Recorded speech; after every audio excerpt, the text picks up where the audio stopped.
Oh, well, I don't think Dom, my editor, is very happy with me. Why? That was a brilliant piece.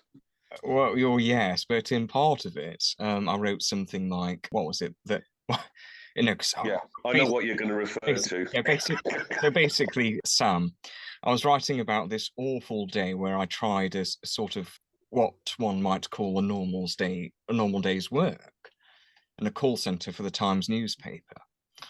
God, they were absolutely hideous, the creatures there. And then, and then, and then, and then, when one of them finally suggested a cigarette break, I thought that might betoken real conversation. That the nicotine might corrode the barriers.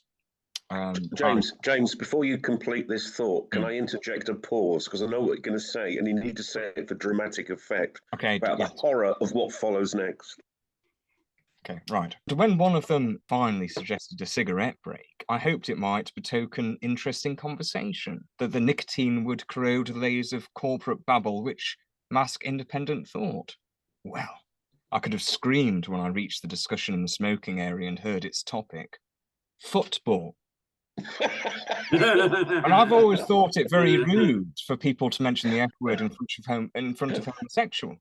And just how savagely dull, how cliche mongering a sod you have to be to find your kicks in other people making them. And of course, my lifelong aversion to pain precluded me from asking how long they had been fans of watching peach-arsed men bounce about in shorts. And this is the part where I think Don Meister might be a bit angry with me, because I said, at least with rugby, the players are ugly enough for their fans not to be accused of homosexuality.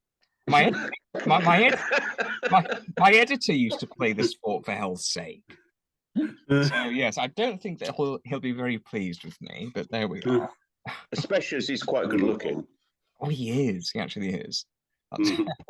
No, when I trained as an engineer, we had the task, because it was in Leeds that I did it, of redesigning. It was just an academic exercise, but redesigning Leeds football ground because it was potentially moving at that point.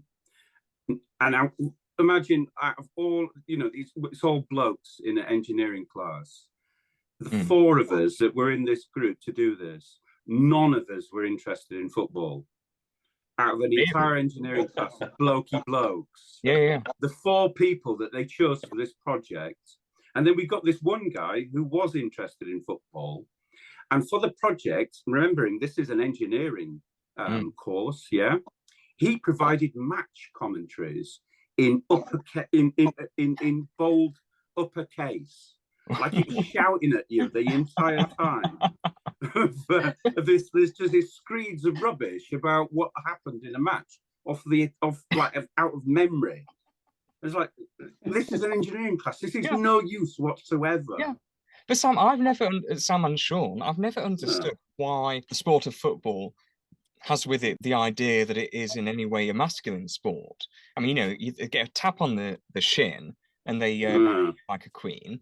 And I think the only violent entertainment or masculine entertainment comes from the fans when they stab each other in the parking lot.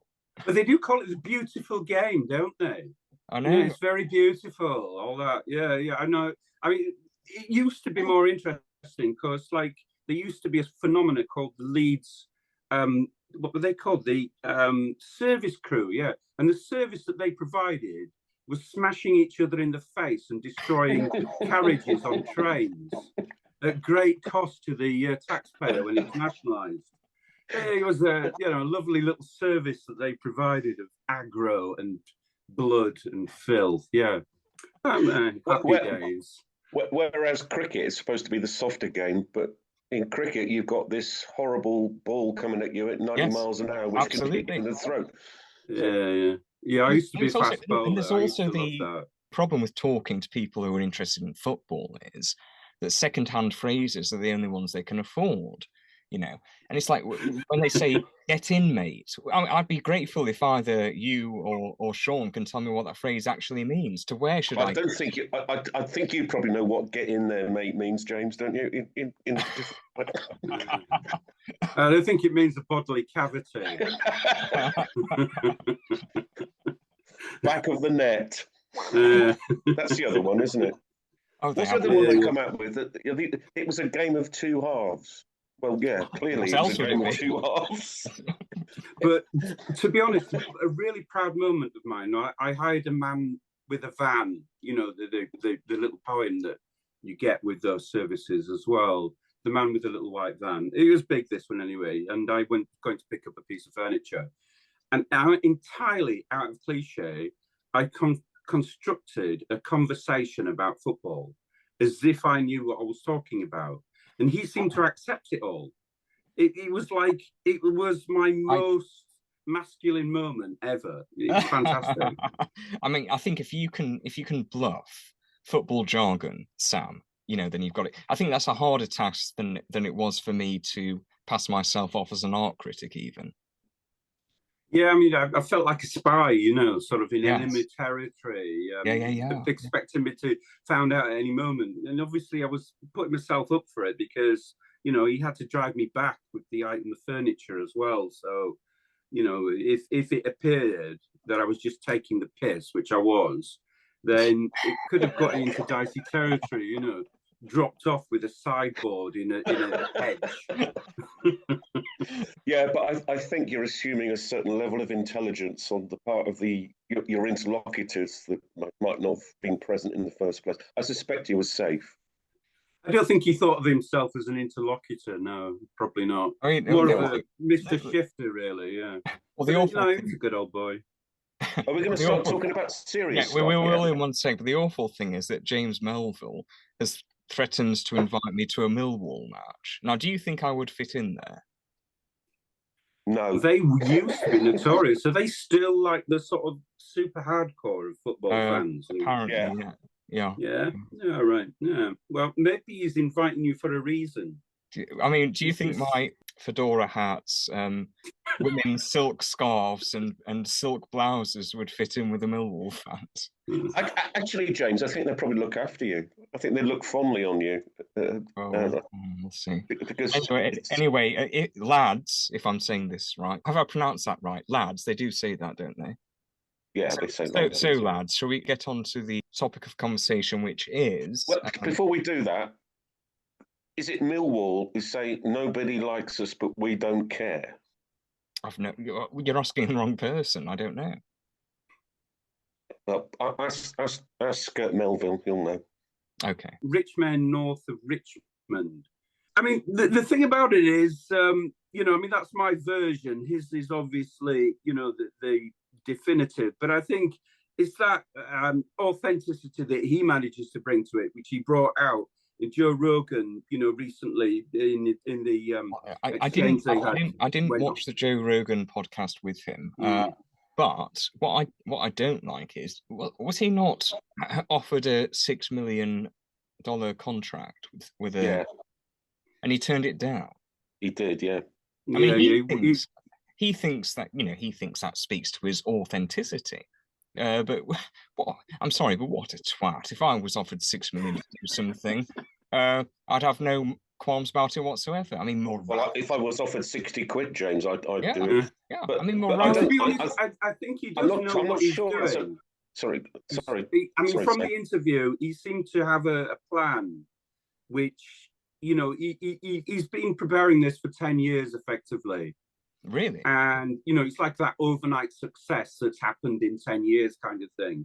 And previous to that, he seemed to have been the kind of guy who was around campfires and shit, and people kept saying, you know, you got to do something with this. And he felt guilty about it. So, I mean, I think he's bringing out a sort of spiritual dimension. What I did was a kind of close reading of it when I was trying to learn the song. But he's got like that dignity in labor, which is kind of falling out now, I think. It's like, you know, he's aware of an alienation which is coming in. And in a postmodern world, you know, that was kind of a diagnosis in a modernist world, the alienation.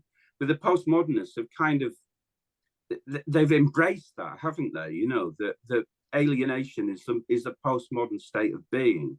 Yeah, they think my deep insight is the living in a new world bit, which this might be a flight of fancy, but nobody's picked up. Even Nick Dixon hasn't picked up on this.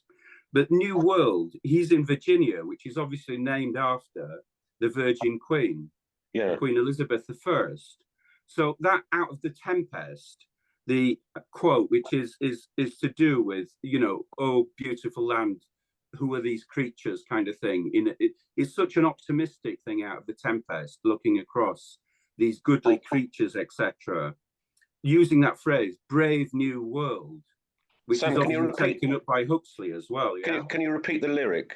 Because I think the lyric is living in a new world with an old soul. With an old soul. So he's kind of flipping the well, I mean, there's a strange. It's strange as part of the Tempest, isn't it? Because it's this optimistic part, which obviously all unravels, and so I think he is a little bit more literary than, you know, this sort of hokey thing. Yes. But I don't think that undermines an authenticity necessarily, you know, because my experience of...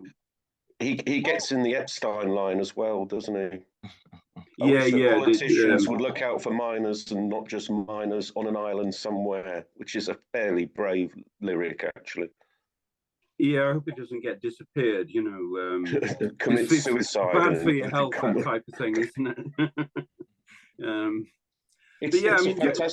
It's a fantastic song. Can you imagine trying to get a oh god, what's it called?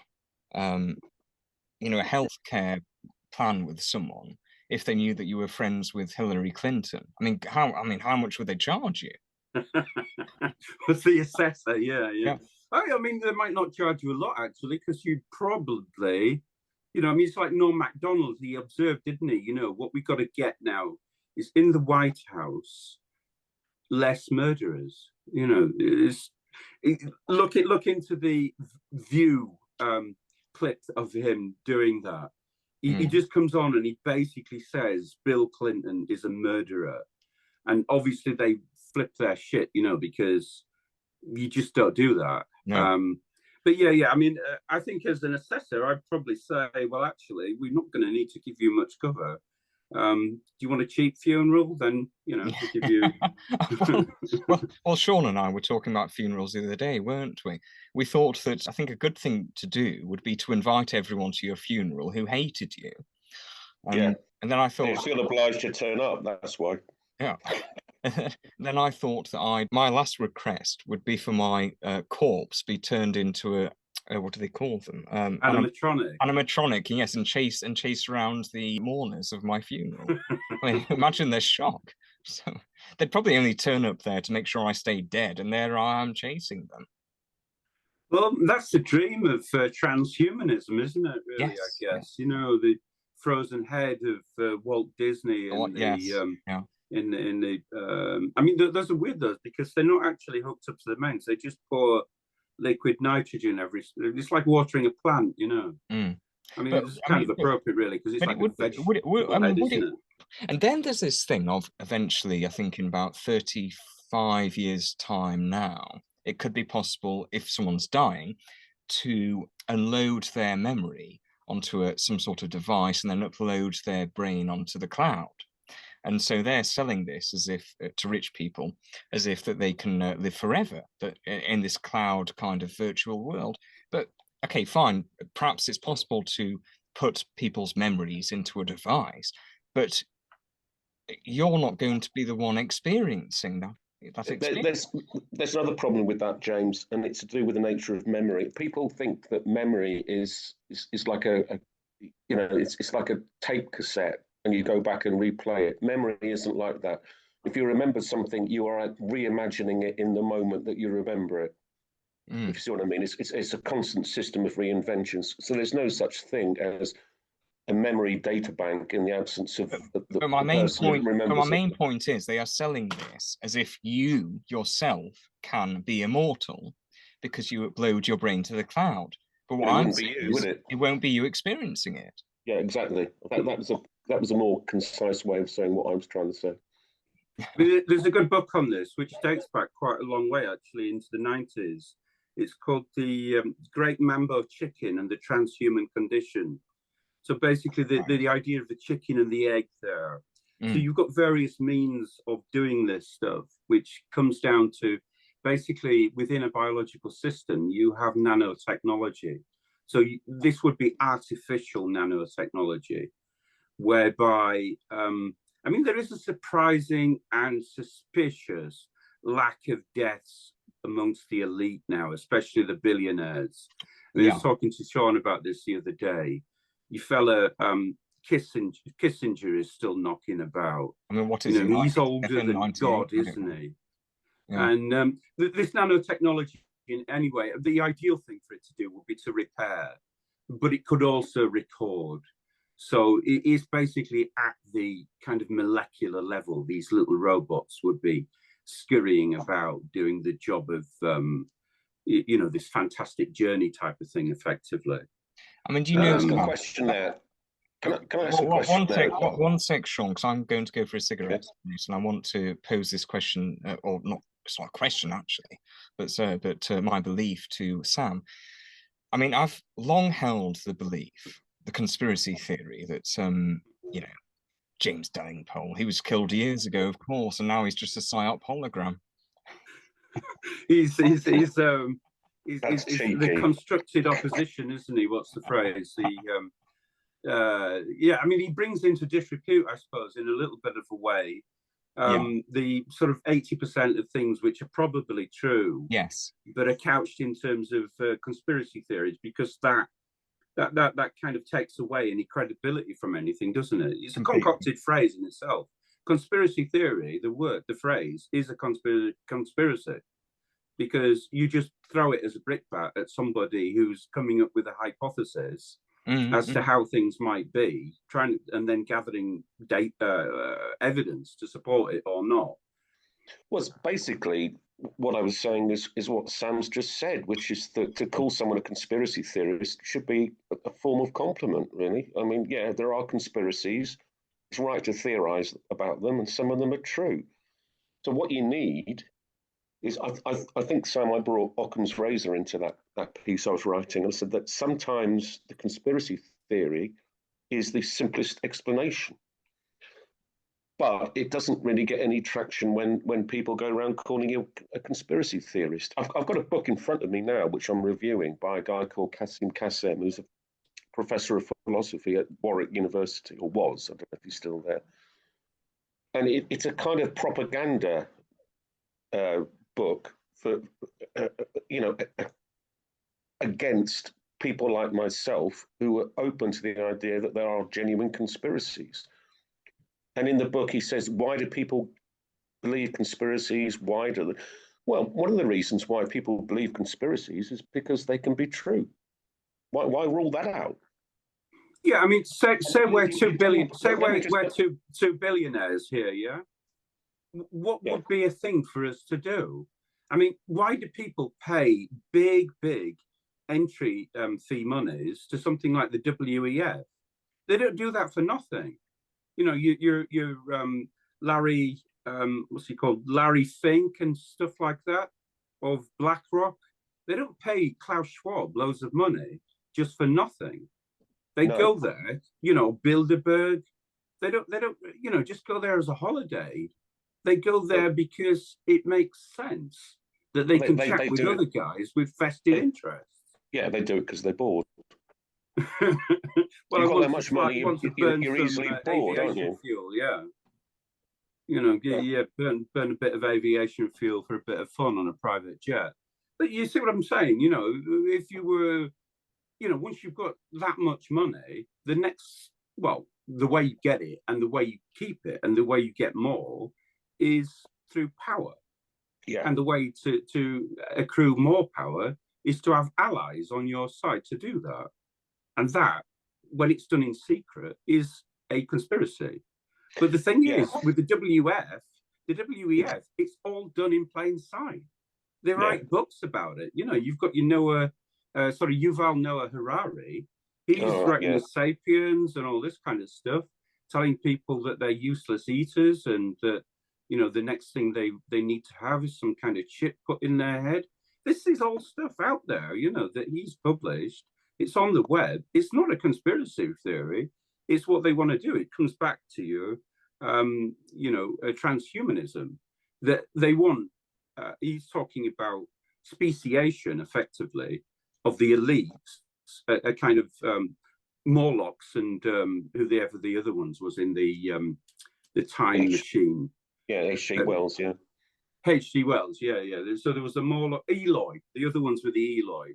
One were like underground troglodytes in their 15-minute cities.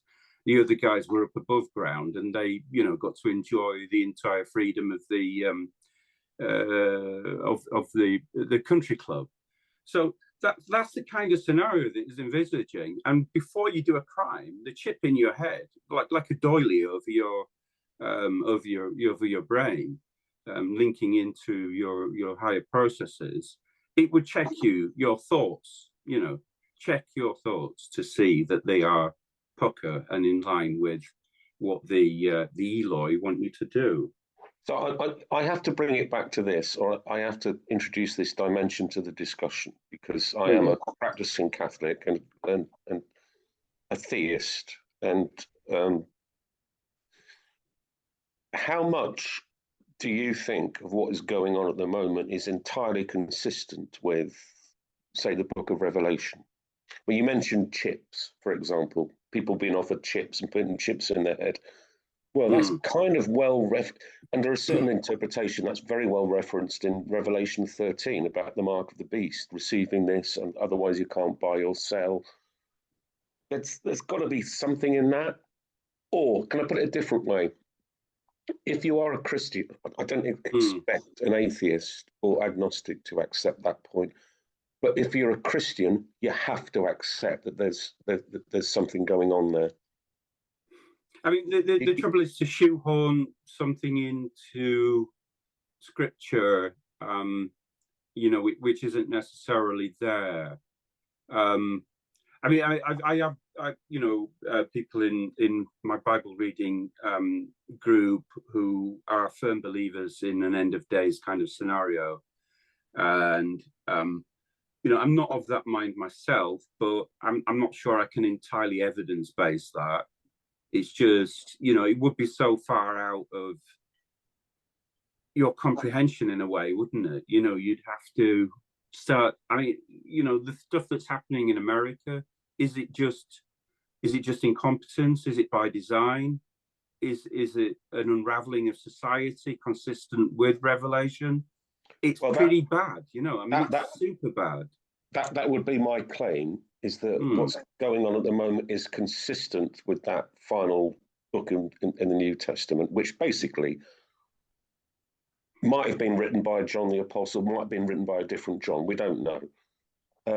But it's written by someone who seems to be on an acid trip. But what it is, isn't it? It's not like the other books. You've got beasts with numerous heads and the whole schmear, isn't it? So it's almost like something has been presented to him which he can only express in figurative form, given the intellectual tools he had available to him at the time. So the question I'd have for you then, has the second coming occurred, or is it to occur? I think to occur. I think if it occurs, we'd know about it. Are there antichrists about? That's a good point. Yes, you both know what my number ends in, my phone number. Yeah, we do. And I think this is absolute arrant tosh, to be honest. I once lived at 668, which is neighbour of the beast. So for God to exist, the devil must exist. And the devil can't come back from a fag break, James, and just say we're talking arrant tosh. Well, this is the thing. I booked the fag, and then he came late. Got it. Right, so I think before we had to break, I think we were talking about fags or something, and mine's thoroughly finished. So. Without being too trite, I have thought during the break of a little golden thread running through, which, if I take you sort of back in prehistory, when I was a child, the impression I got there from politicians was at least, and even from the most corrupt ones, and this is like before James was even a little gleam in the eye. But even the most corrupt ones, you did get the impression, or at least they pretended, that they were on somebody's side. It was the public. So you had Labour. They claimed to be the party of the working class, you know, and that they would they pretended that they you know, at least did that. The Tories was like trickle down, you know, everything will work out if this does this. But now, I mean, Khan, you look at that, you look at the 15-minute cities, you look at the roadblocks at the end of your road, you look at the corruption of Biden, you know, that he's not even pretending that he gives a shit about the people of Maui in Hawaii.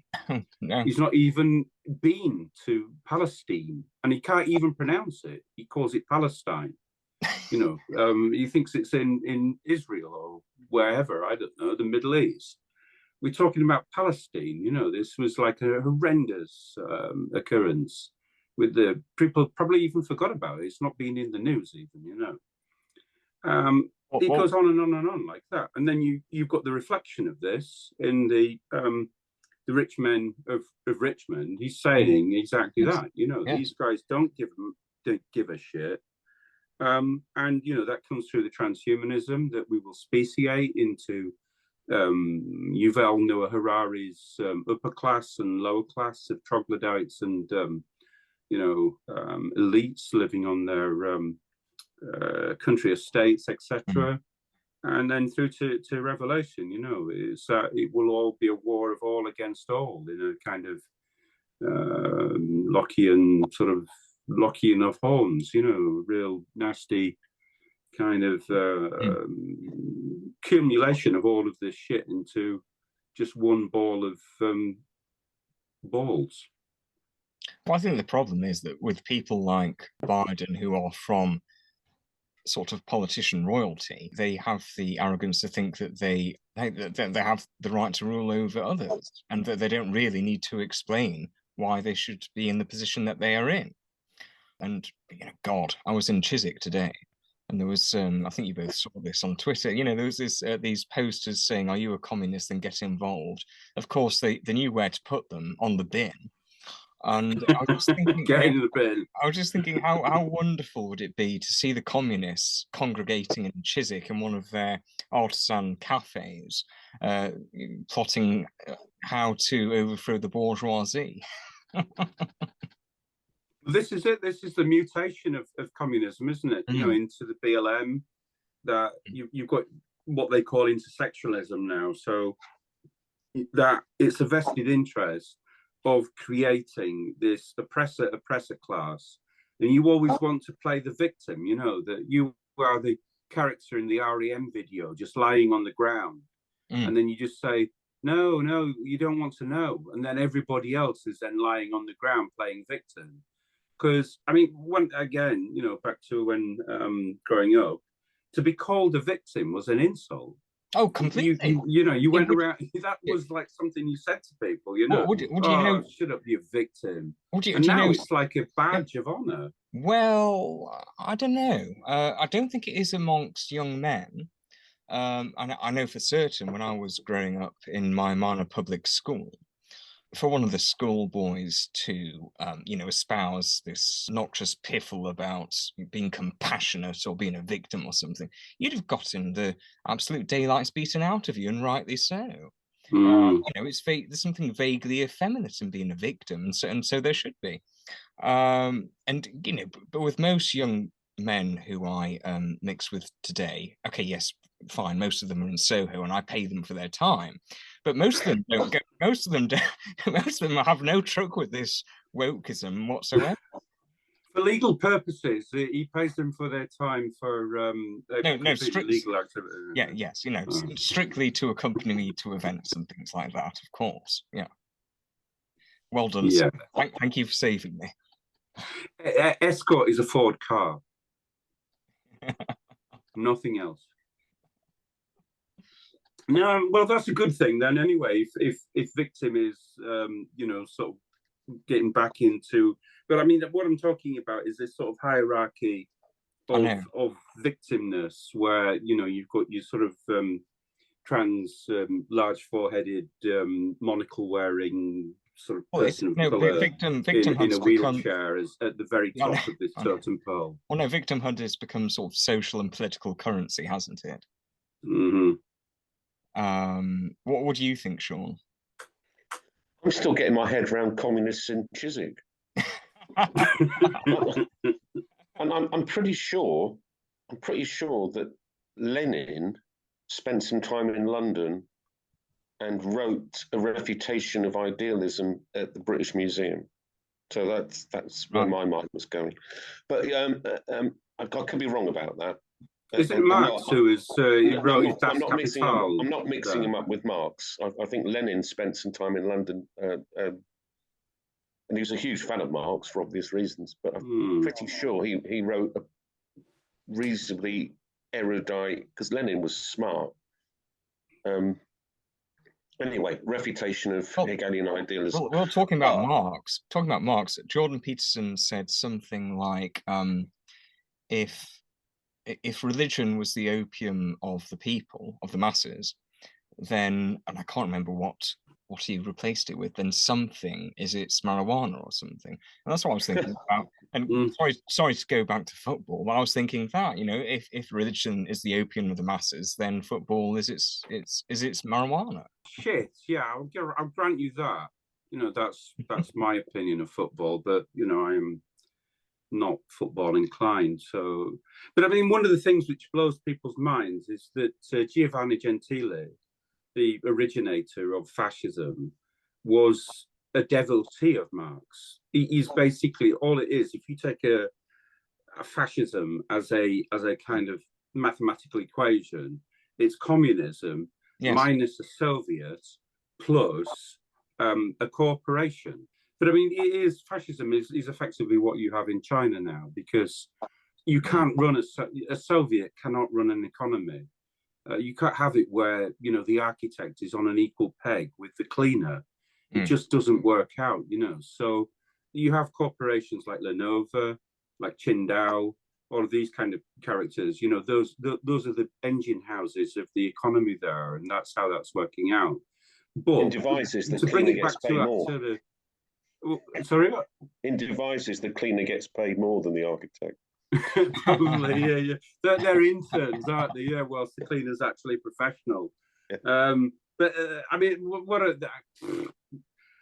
I'm driving at really is to relate it back to this woke thing, that they are the useful idiots to create a kind of Tour de France of where you've got these corporations, but in competition with us to make to the makings of the 1984 scenario, where instead of nationhoods, you have the corporations as being the embodiment of what is ruling us. So you look at how valuable Apple is, Larry Fink's BlackRock, etc. Sam, it's trivially true to me that fascism and socialism are basically commingled intellectually and in practical terms. What's the difference? I call them two cheeks of one arse, basically. Yeah. So that's the same of one cheek. I wouldn't even separate them by an arsehole. I'd say they're the same cheek. Well, they're based on collectivism and also based on upon hating another class of people, whether they be the bourgeois or the Jews or what have you. And they also rely, James, on a personality cult. Yes, yeah. I don't think Hitler's going to go through Roger Scruton, would have gone through Roger Scruton's defense of conservatism, seen things that he quite liked in it, if I put it like that. There's nothing particularly conservative or right wing about fascism. It's straightforwardly left wing, as far as I'm concerned. I think so. I agree. And also, as Sam said, you have these people now who proclaim to be so counterculture, and yet all their views align with the big corporations and big government. Yeah, I mean, this is going back to Lenin. This is what he called the useful idiots, isn't it? So the Antifa, like they play with language very much so. that the Antifa, every action that they take is effectively a fascistic one, including, you know, the uniforms, the black bloc, all of that kind of stuff. And it's all in support of what turn out to be these interests against, you know, the regular people. I mean, it's very ironic that this idea of the right wing, conservatism is essentially the opposite of fascism.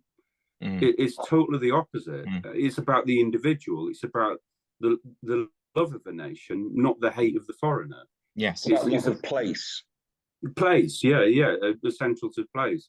Whereas, you know, the futurist element, which was the artistic movement that fed into fascism, is about obliterating history and basically pouring concrete over it to make a smooth, streamline, you know, sort of public space, a la Albert Speer.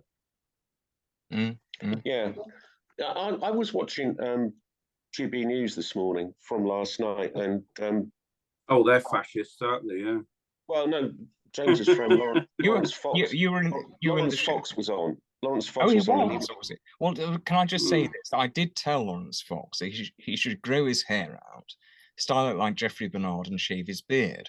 And he actually took my advice. He shaved his beard. Now, I mean, no, I shan't. I can't say this really. So just go on. Well, you can. What I was well, you know, we all know for a long time now that I've been the object of Lawrence Fox's desire. Oh, it's an open secret in the cinema circles.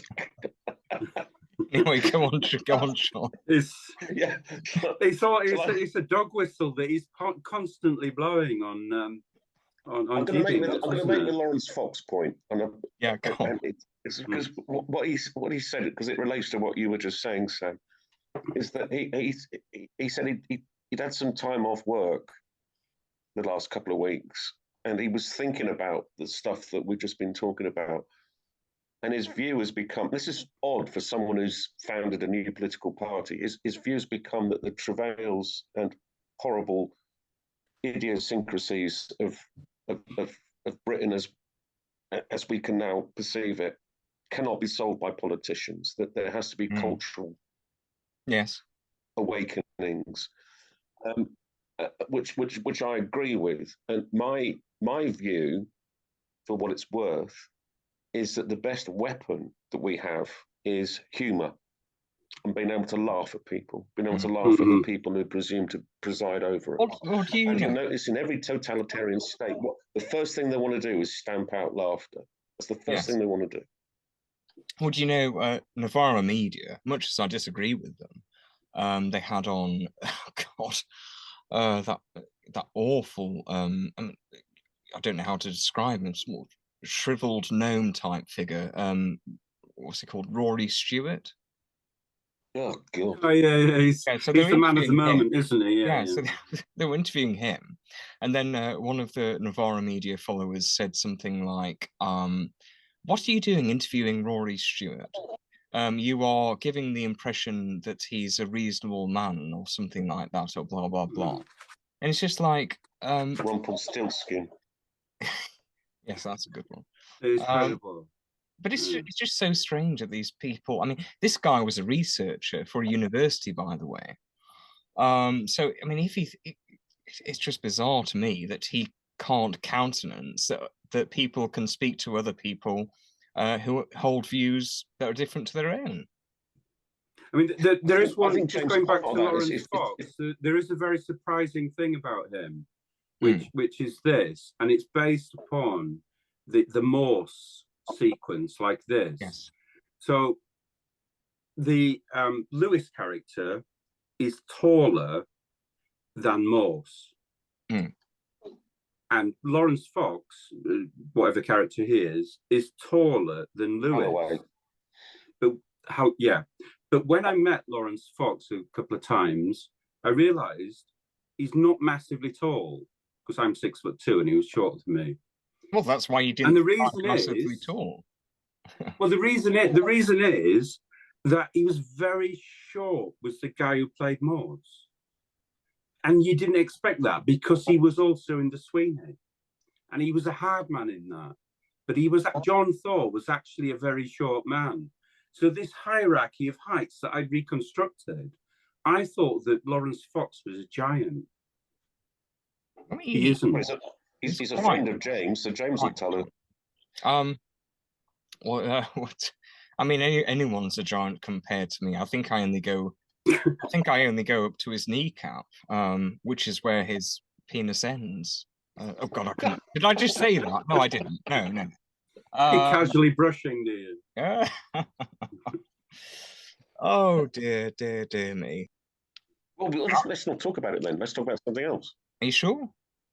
Yeah, I'm fine. Yeah, I'm fine with that. I'd like to talk about the nature of humour. That's the thing I just sort of alluded to a minute ago. Because I think it's, in philosophy circles, much overlooked. And, of course, Sam is been professional at this. Yeah, I mean, you know, there's a deal of aspiration there. I mean, one of the things which I have been reading is Adam Bloom's book on writing comedy, and I mean, one of the things he sort of part of way into it, I communicated with him on Twitter. He was part of he recommended it when he did a brilliant performance on Headliners, going back to GB News. That was his first appearance on it. You know, he's very quick, very snappy with the reports into the news, and that it's a brilliant program. I try to watch it every day. It's brilliant. His book, he was on a couple of nights ago, wasn't he? He didn't mention this word, sort of part of the way into it, which was the relationship between poetry and comedy. So I'd gotten like about two chapters through, and I wrote a little bit of thing sort of thanking him. And then he does mention it, you know, and what he does is he effectively deconstructs a joke and the contrast between a poem line and a kind of joke consisting of setup and punchline is that he says that it should be like an upset apple cart. So you have a syllable count prior or after the sort of pivot of being more on one side than the other. Whereas you'd have a harmonious structure to a poetry line. And this was a kind of contrast that he brought out in the book, which I thought was, I mean, it's a little bit esoteric perhaps, but if you are writing comedy, it's a brilliant point. It is. I've not thought of it like that. And like I say, I think the nature of humour is one of the most under-described areas in philosophy, actually. I can think of about 3 or 4 books on it off the top of my head. I mean, you've got Kant had views about humour, and it's the incongruity theory of humour that Kant had, but Kant's jokes weren't brilliant. In fact, they were brilliant, but inadvertently. In the Critique of Judgment, he announces these jokes as if they're jokes, and they're just not funny. But what's funny is the fact that he's announced them as jokes, which is, there's a recursive quality to it. He has one where someone's wig turns white, and he says, "And this we roar with laughter." I'm thinking, no, we don't, not particularly. But it is very much of its time as humour as well. I mean, if you look at Punch, people used to really rave about that. Even like Punch editions sort of from the 60s are zero funny. They're just, you know, but obviously like going further back, it's like, what the hell is going on there?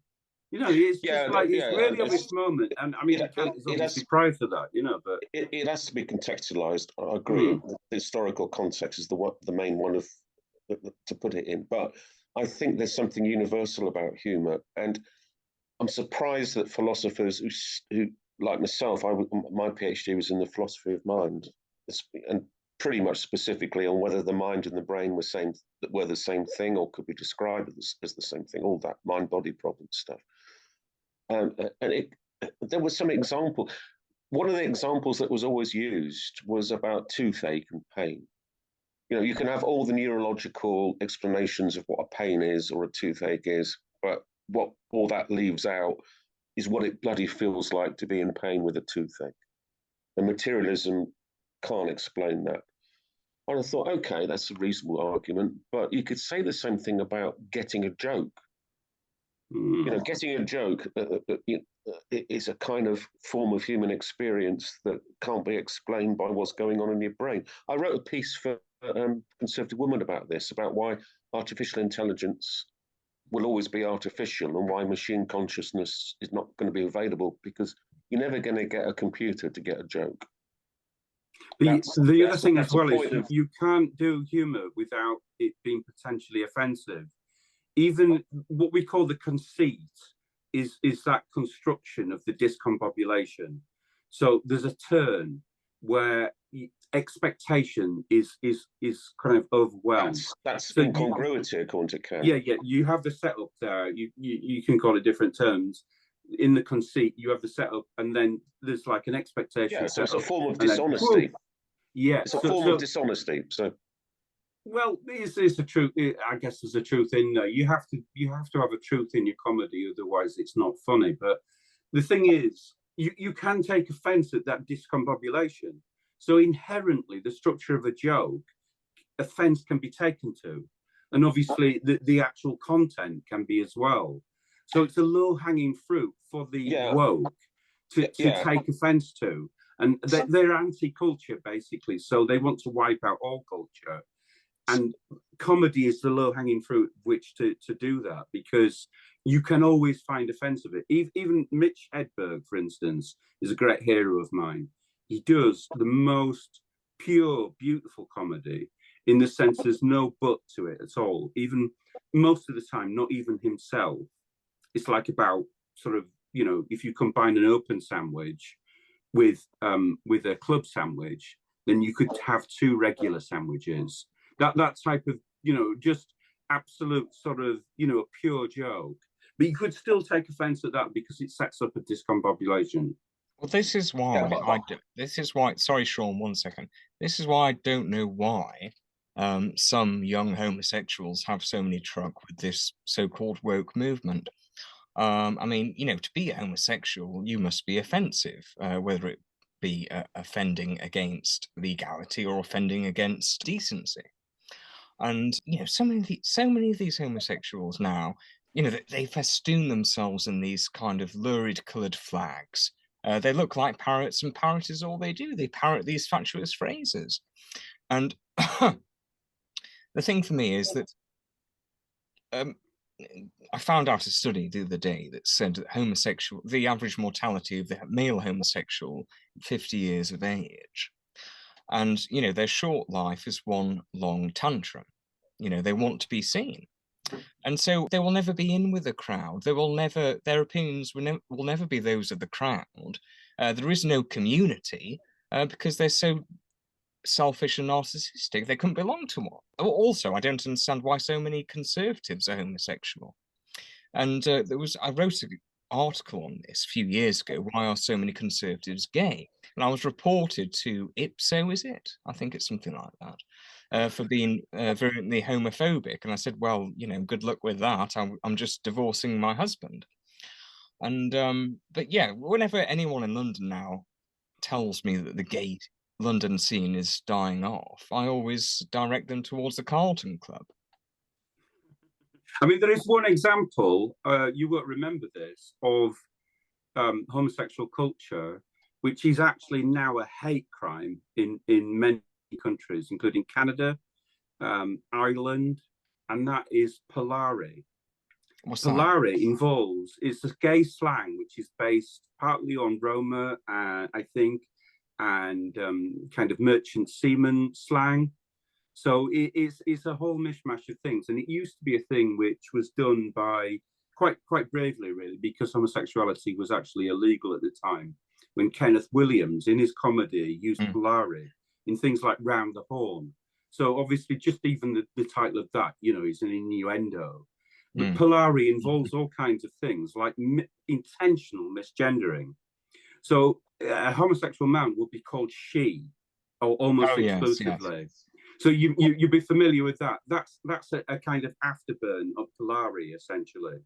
And so there's a whole thing like Vizzy, I think, is face, and there is a few words which have actually come into regular parlance, but the whole lexicon of it is essentially a culture which is dying, you know, because the use to which it was put, which is to signal that somebody, you know, was gay, is unnecessary because you can just directly say it. So it was like a thieves' cant kind of thing, you know. This is the awful thing, Sam. Now, if you go into Talk TV or GB News, now, you know, now I just everyone is assumed homosexual until proven otherwise. I think this is why they have such high security, only to make sure the heterosexuals can't come in. So it's completely gone the other way. It's too much of an overreaction, overcorrection. I mean, to be honest, there, I think it is just a coincidence, isn't it, that the talent is essentially, you know, if you look at entertainment trades. I mean, I used to run a poetry group which was intended to be therapeutic through writing, creative writing for people who had mental health issues. But obviously, that kind of constituency, the people who it appealed to were more inclined to be homosexual. So, you know, if I didn't get on with homosexual people at that time, then I wouldn't have had any friends really, like I am now, you know. But anyway, at that time, you know, sort of, you know, the gay club scene in Leeds was just brilliant. You know, the music that was going on and stuff like that was a real delight. So it was worthwhile, you know, to run this group for that purpose. Number one, for, you know, I think out of charity, you've also always got to get something for yourself. And, you know, through that, it was a friendship group essentially as well. So, and also a knocking shop for the people who were, you know, sort of interested in that. I mean, you know, Sam, that there are different species of gay, and some of them are just awful. Some of them inhabit the worst qualities of women and none of the good ones of men. And they can be absolutely. Do you know the platinum gay? The platinum gay. Yeah. This is actually, I can't take credit for this. I think Scott Capurro does it, and there's also a routine that Andrew Doyle does a little bit. It is to do with connection with a vagina. So a platinum gay is somebody who's born by cesarean section and has never slept with a woman. So you obviously go down from there, you know, the natural birthing. Yes. Yeah. So you can slot in all of the podium below platinum from that. But that's like, you know, Uber. Well, there's so many topics I can. I mean, do you know, Sam? I think you know how Brendan O'Neill. I was saying to Sean the other night, how Brendan O'Neill isn't really a lefty anymore. Let's be honest. He just claims to be one so that he can say about socialists what conservatives can't. I don't even know if I'm gay anymore, but I just pretend to be, just so I can say the things about gays that straight people wish they could. No, Andrew Doyle gets accused of that, doesn't he? Oh, it's been what do they call them? An internal homophobe or something. Or just not gay. Like Larry Elder is the white face of black supremacy. I mean, I think it's yeah, exactly. Sorry, the black face of white supremacy. You can get it right way around. Well, I think it's quite obvious to everyone that I'm a red-blooded womanizer. You know, you can tell by the style of my dress, my blouses and such. Anyway, right, Sam and Sean, can you please complete this podcast, because I really do need to pick up this food parcel. Well, we can wind it up there, can't we? Can I just say one thing? Just finish it though, because I've really got to go now. So just finish it. Well, go then. We'll sort it. Don't worry. Yeah, you sort it. All right. Cheers. Yeah. Okay. Nice speaking to you both. Right. Cheers. Nice. Flipping Ecky's needy sometimes, isn't he? Cigarette. Haven't gone yet, Sean. Parcel. Cheers. Going now. No, what you said, we will wind it up in a minute if that's all right with you, Sam. But what you said about the language of surrounding homosexuality sort of resonates with me a bit. But are you still there? I'm listening. Oh, okay. But with the increasing acceptance of the gay lifestyle as becoming the norm, if you like, the language of euphemisms surrounding that has vanished. You know, I remember people referring to people as being friends of Dorothy and all that. Yeah. And I think a similar things happening around. This might be a bit of a leap, bit of epistemic leap, but let's go with it anyway. About the nature of money, as money becomes more and more digitized and more contactless and less form of hardware, if you like, the language we use to describe money is changing. I don't know what you think about that. Well, a little bit sort of tangential to that, but one of the things which has been a mystery to me is the kind of idea of gay icons. Because that Dorothy thing, you know, I mean, when she was of age, it wasn't that I wanted to be a friend with Dorothy, you know, or like Tori Amos. I love her music, you know, but and it's perceived as being camp, but yet, you know, I mean, she was the most beautiful woman ever, sort of in the 90s, you know, at that point, really. And but you know, these things are sort of swept into this idea of gay icon as a way. But I mean, the thing is about the absence of the need for euphemism has led to the denudation of art, really. Yeah, because if you don't need to, you need to. If you just like, you know, in your lyrics, you can like a rapper just, you know, F and blind out for forever. Then really the poetry suffers massively, doesn't it? You know. No, I think that's the point I was struggling to make. You've put it very Right. well.